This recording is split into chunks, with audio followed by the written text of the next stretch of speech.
Hello மக்களே! இன்னைக்கு காலையில தான் பெங்களூர்லேருந்து வந்தேன். வந்த உடனே செம்ம டயர்டு. சரி கொஞ்ச நேரம் தூங்கலான்னு படுத்தேன். ஆனா எரும மாடு மாரி தூங்கி நேரா மத்தியானம் தான் எந்திரிச்சேன். எந்திரிச்சோனே வயிறெல்லாம் கவான்னுச்சு. எடுத்தோனே ஒரு புரோட்டீன் ஷேக் அடிச்சுட்டு அப்படியே கையோட பார்பிக்யூ சிக்கன் ஆன்லைன்லேயே ஆர்டர் போட்டேன். ஆர்டர் பண்ண சிக்கன் வந்துச்சு. சிக்கன் வந்தோடனே குழந்தைங்களுக்கு ஃபர்ஸ்ட்டு சாப்பாடு குடுத்துட்டு அப்படியே நானும் சாப்பிட உட்காந்துட்டேன். இன்னைக்கு வெறும் ஒயிட் ரைஸ் அப்புறம் ஆர்டர் பண்ண பார்பிக்யூ சிக்கன் தான். ஊருக்கு போறதுக்கு முன்னாடி நம்ம கிறிஸ்டோக்கு செஞ்ச சம்பவத்தினால கிறிஸ்டோ நம்ம மேல இன்னும் கோவமா தான் இருப்பான். அதனால கொஞ்சோண்டு ஒயிட் ரைஸ் குடுத்து அவனை அப்படியே லைட்டா கரெக்ட் பண்ணி வச்சுக்கினேன். அந்த பிட்ரேயல் ஃபீல் இன்னும் அவன் ஃபேஸ்லேயே தெரியுது மக்களே. ஒரு வழியா அவனை சமாதானப்படுத்திட்டு லஞ்சை முடிச்சுட்டு கிறிஸ்டோ கூட விளையாடுறதுக்கு ஆரம்பிச்சிட்டேன்.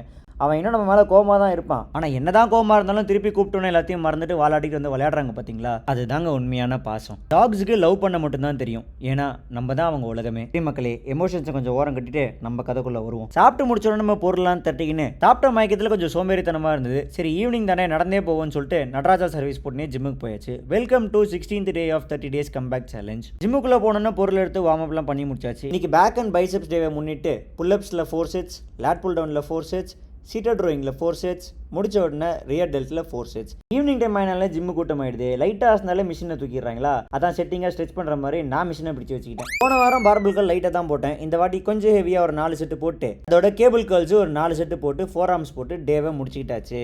தட்டு போட்டுன்னு போஸ்டிங்கை முடிச்சுட்டு சப்ளிமெண்ட் எல்லாம் குடிச்சிட்டு டக்குன்னு வீட்டுக்கு கிளம்பியாச்சு. வீட்டுக்கு போனோடனே போஸ்ட் ஒர்க் அவுட் மீல குடிச்சிட்டு மறுபடியும் அங்கேருந்து கிளம்பி நேராக டோனி அண்ட் கை போய் முடி வெட்டுறதுக்கு உட்காந்தாச்சு. ஸ்கூல் படிக்கிற காலத்துலேருந்து ஸ்பைக் வச்சு பார்க்கணும்னு ரொம்ப ஆசை. ஆனால் தைரியம் கிடையாது. அதை முடி வெட்ட வரும்போது எல்லா ஸ்டைலையும் பண்ணி பார்த்துட்டு ஒரு ஃபோட்டோ எடுத்து நானே காரை துப்பிப்பேன். நம்ம மூஞ்சிக்கு செட்டாக ஒரு ஹேர் ஸ்டைலை செட் பண்ணிக்கிட்டு அது ஒரு 10 ஃபோட்டோ எடுத்துப்போம். ஏன்னா இன்னைக்கு மட்டும் தான் அந்த ஹேர் ஸ்டைல் செட் பண்ண மாதிரி இருக்கும். நாளிலேருந்து அதிர்ஷ்டத்துக்கு தான் இருக்கும். டயட்டுக்கு தேவையான காய்கறிகள்லாம் வாங்கிட்டு இன்னைக்கு டேயை முடிச்சாச்சு.